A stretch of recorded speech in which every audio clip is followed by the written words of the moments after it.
Bonjour, je vous présente le tarot de Marseille contemporain de Florent Courtaigne.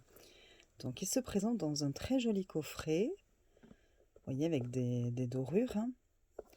Je vous montre un petit peu. Voilà, attendez, c'est à l'endroit, c'est mieux.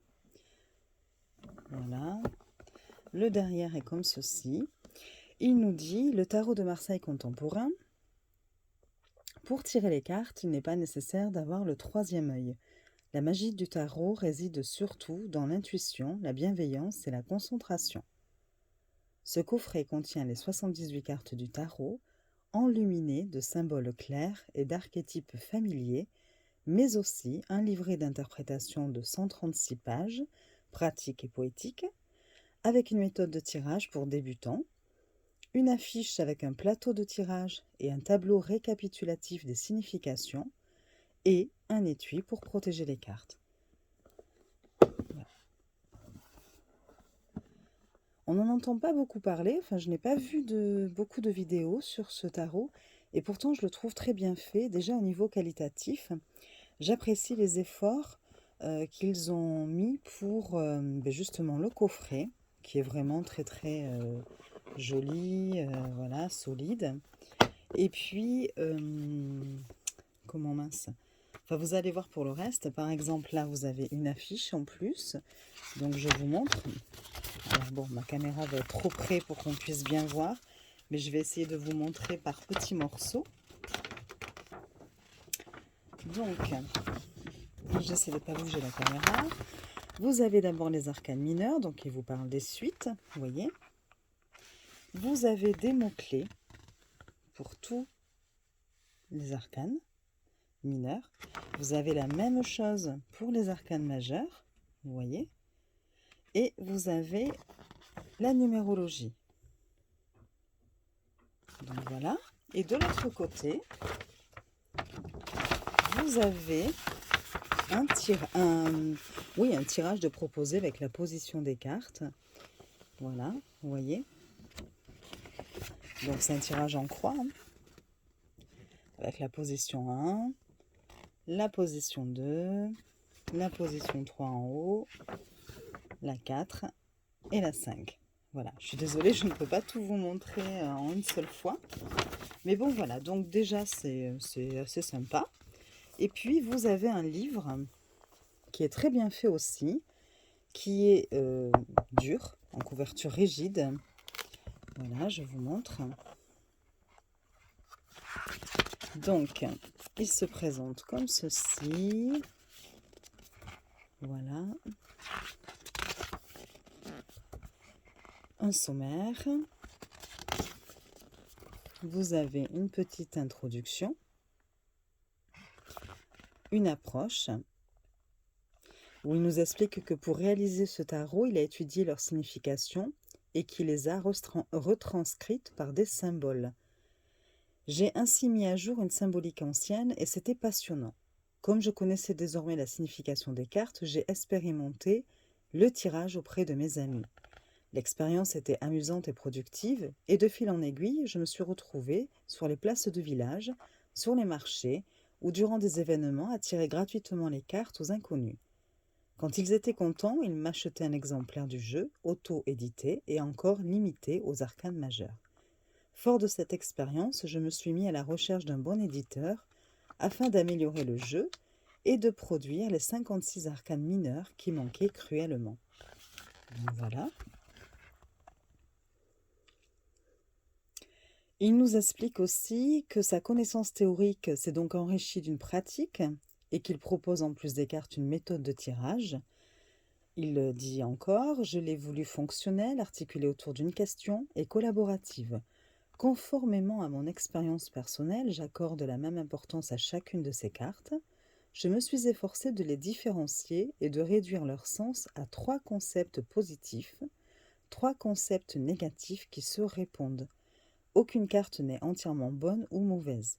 Chacune a sa propre personnalité et son caractère varie selon le contexte du jeu, la situation évoquée et l'état d'esprit du moment. J'espère que vous les trouverez belles autant qu'utiles. » Donc voilà, vous avez l'histoire du tarot.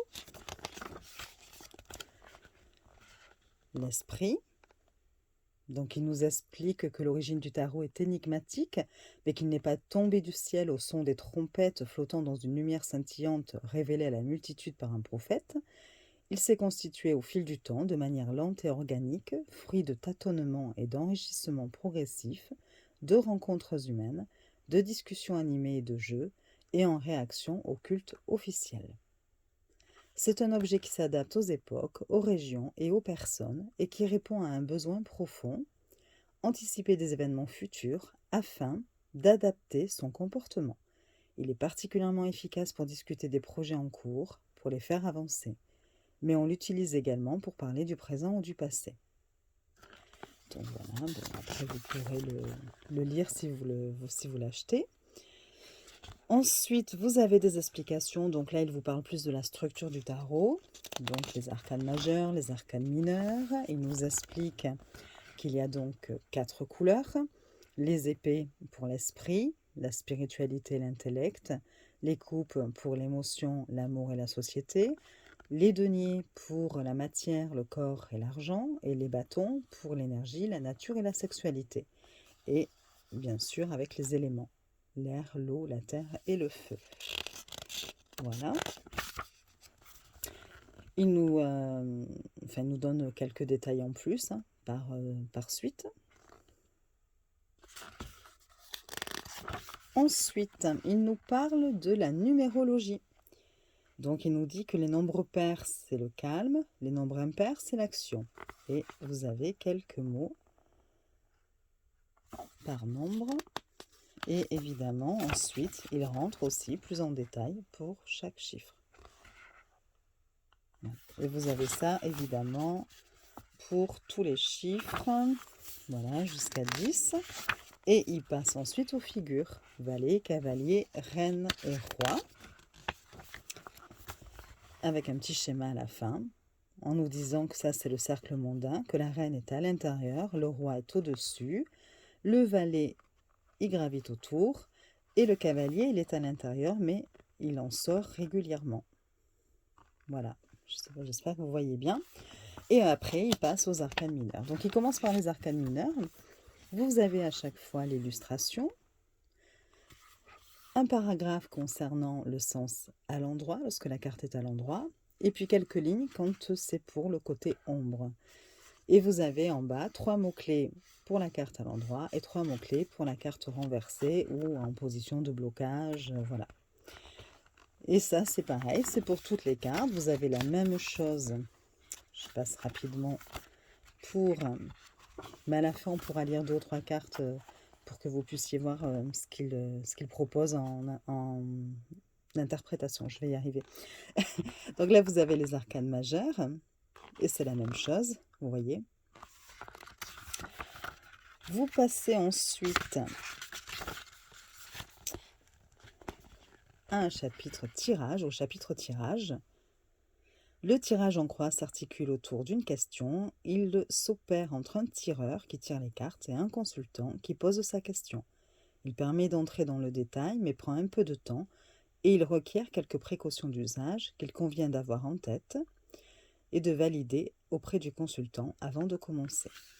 Donc effectivement, il nous parle de raison, de respect, de prudence.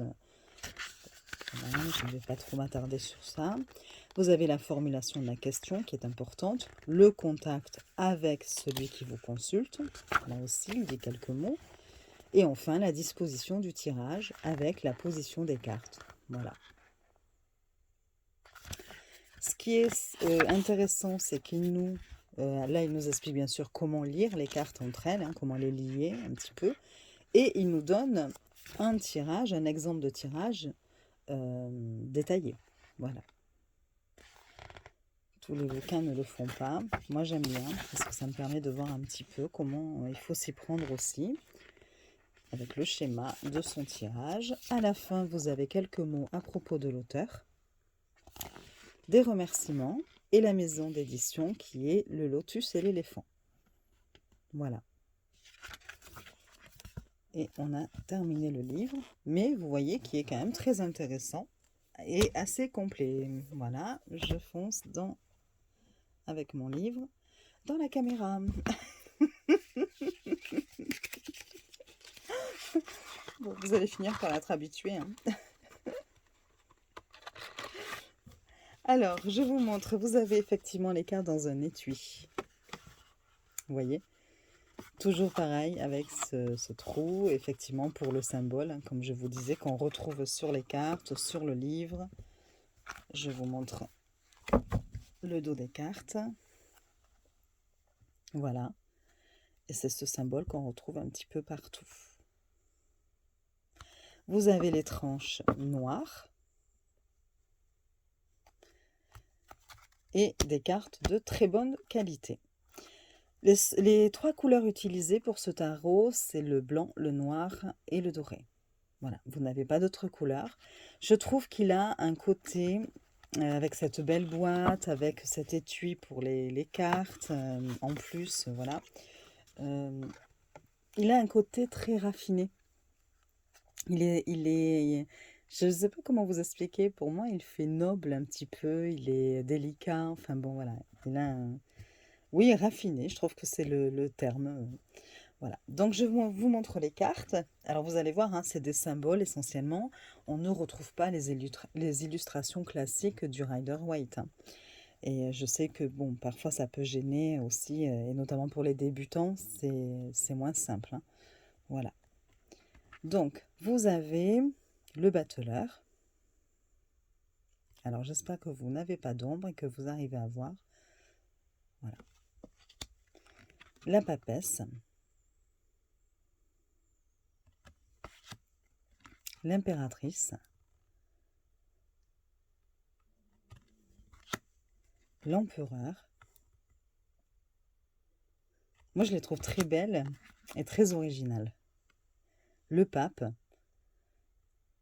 Vous voyez là, on s'éloigne vraiment du tarot de Marseille ou du tarot Rider-Waite, hein. Vous avez l'amoureux. Le chariot.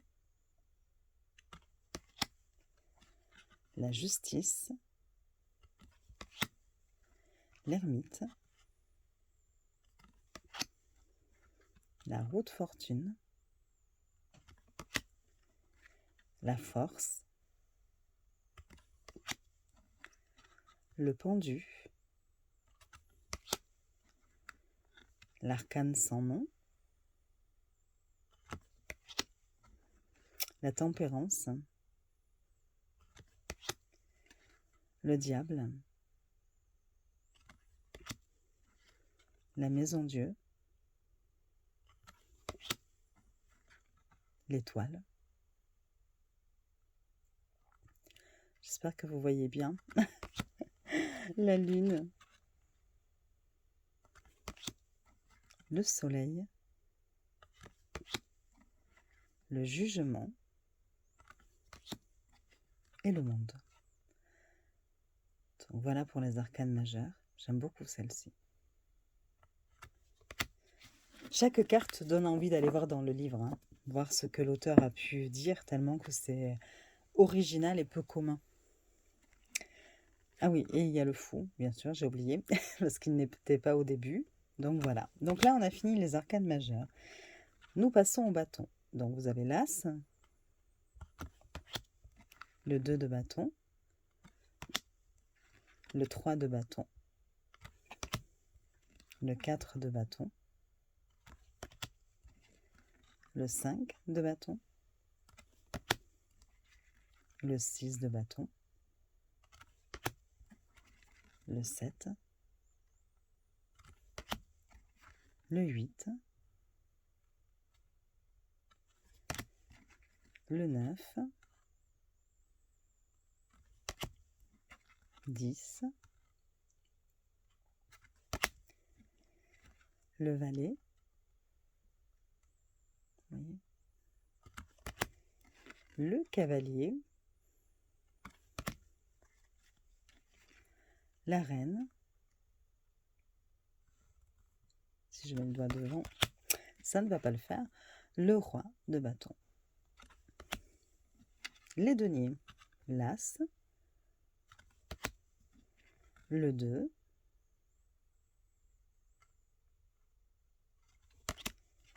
le 3, le 4, le 5, le 6, 7, 8, le 9 de denier et le 10.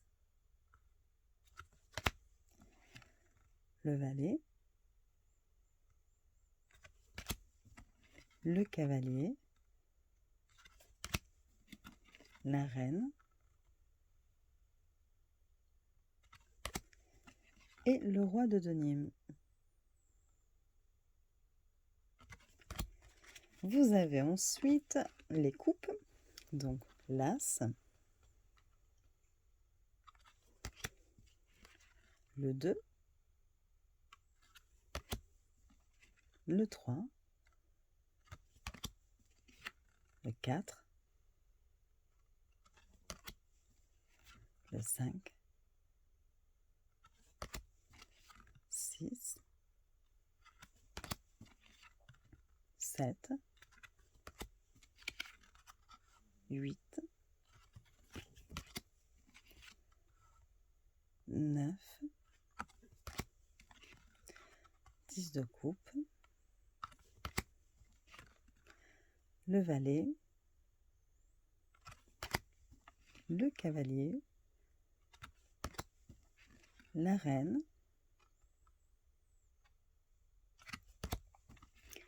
et le roi. La suite des épées, vous avez l'as d'épée, le 2,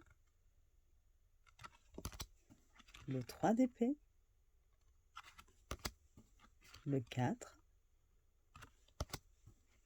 le 5, le 6, 7, 8, 9, 10 d'épée, le valet,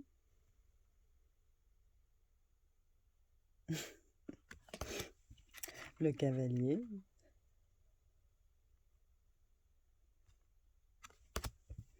la reine et le roi. Voilà, les cartes glissent très bien. Attendez, hop, je les réunis ensemble. Donc voilà, enfin moi je les trouve très très jolies et très originales.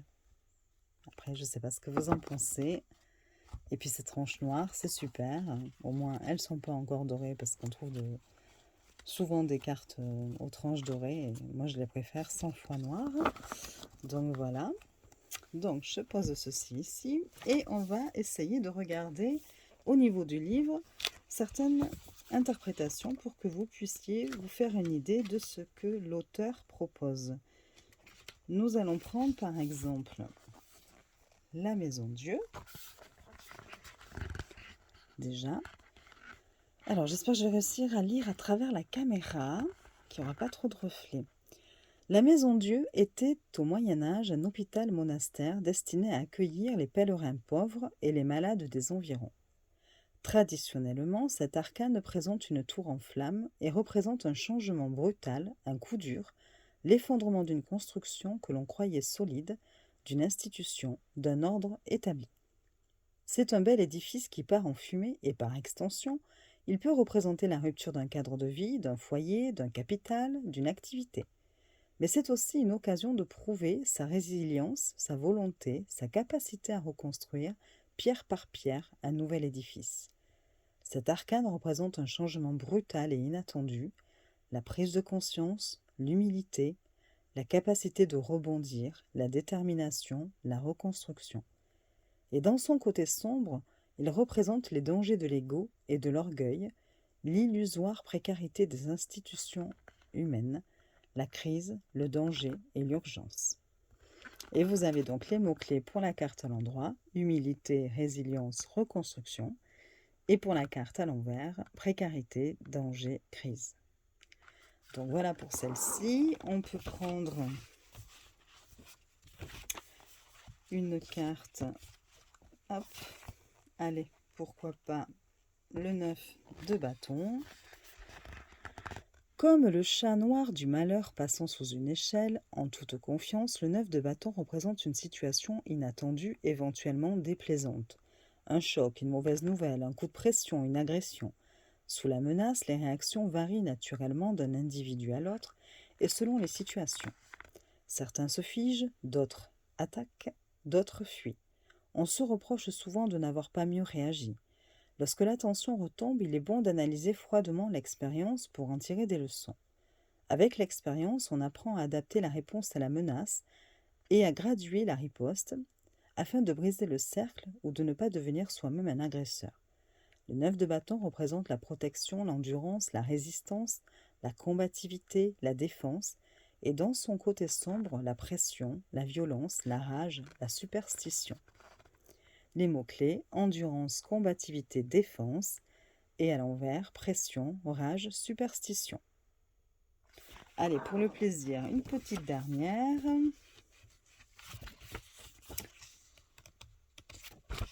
Ah oui, je voulais vous lire, je me souviens, le 10 d'épée. Parce que, vous allez voir, c'est quand même différent du Rider-Waite. Parce que c'est vrai qu'on pense souvent pouvoir commencer avec le Rider-Waite, parce qu'il y a des illustrations au niveau des arcanes mineurs, et on se dit que après on va se souvenir de l'illustration, et on pourra donc appliquer l'interprétation sur les arcanes mineurs du tarot de Marseille. Sauf que ce n'est pas du tout la même chose. Vous allez retrouver quelques similitudes, voilà, mais il y a quelques cartes où le sens est complètement différent. Et donc là, vous allez voir, c'est un petit peu plus compliqué d'y retrouver le sens que l'on a l'habitude de voir dans le Rider-Waite. Ce n'est pas du tout le... Comment vous dire je dirais que c'est pas le même système. C'est vrai que le Rider-Waite est plutôt influencé par la Golden Dawn et il a été modernisé et le but était quand même de le rendre universel. Tandis que le tarot de Marseille, il est très imprégné déjà de l'époque médiévale et notamment de toutes les références religieuses. La religion était très importante à ce moment-là et occupait beaucoup l'esprit, la société, donc voilà. Donc on n'a déjà pas du tout le même esprit entre les deux. Alors le 10 d'épée. Le 10 d'épée représente la transmission des connaissances. C'est un passeur. Son discernement est grand, son conseil avisé, sa pensée est saine et structurée. Il veut faire profiter aux autres de son expérience et partage volontiers tout ce qu'il sait. Il représente l'enseignement d'un professeur, la disponibilité d'un parent, un manuel technique, des tutoriels en ligne, le compagnonnage des artisans. Son savoir est un trésor, un privilège. Il veut former l'élite et délaisse ceux qui résistent à son enseignement. Il se focalise ainsi sur les meilleurs élèves et néglige les autres. Il est très sûr de son savoir et ne supporte pas la contradiction. Il est parfois dogmatique, sentencieux, se répète et radote. Il parle un langage technique, hermétique à la masse. Le 10 d'épée représente la sagesse, la transmission et l'expérience, et dans son côté sombre, l'élitisme, l'austérité et la redondance. Donc les mots-clés, sagesse, transmission, expérience, et élitisme, austérité, redondance pour la carte renversée. Voilà. Je voudrais juste vérifier quelque chose, parce que son sens me rappelle énormément celui du pape.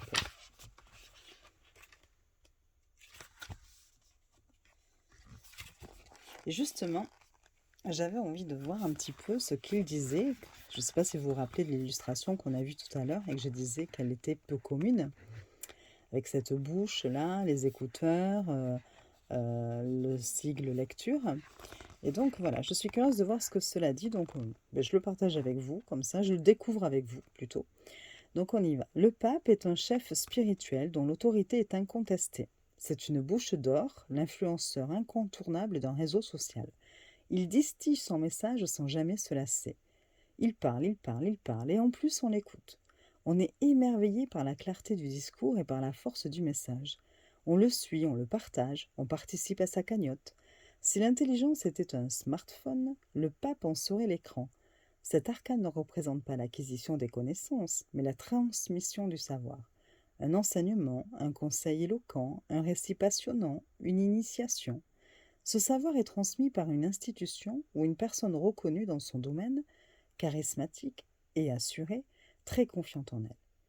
Mais dans son côté sombre, il représente le dogmatisme, le conservatisme, la manipulation, l'ascendance, l'endoctrinement et la mauvaise foi. Voilà. Bon, je pense que vous avez pu voir après, là, avec plusieurs cartes, ce que cela peut donner et ce que l'auteur nous offre en termes d'interprétation. J'ai hâte de tester son tirage. Je ne l'ai pas encore fait parce que je voulais d'abord vous le présenter. Mais bon, voilà, je pense qu'il doit être très intéressant.